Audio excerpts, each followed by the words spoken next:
लोने जेब तोरा हम संगे संगे रानी तोरा दिल में बसे है वो। लोने जेब तोरा हम संगे रानी तोरा दिल में बसे है वो। Music by Neha Naunit Raja. Vikram recording studio हदचो। सुन के पगली बनाइबो अपना है के दिल में तोरा बस लियो अपना।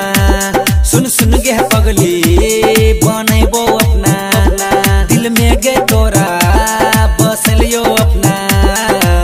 लोने जेब तोरा हम संगे गे रानी तोरा दिल में बसे है वो।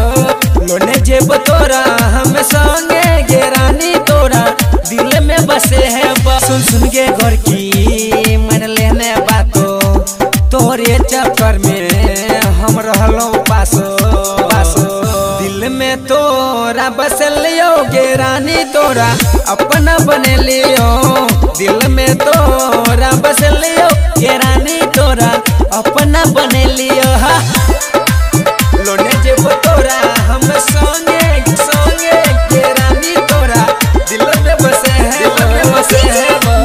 लोने जेब तोरा हम संगे गे रानी तोरा दिल में बसे है वो। तन्हा जिंदगी हम न जीबै तोरा बिना हम न कनबै तन्हा जिंदगी हम न जीबै तोरा बिना नहीं अब हम कनबै।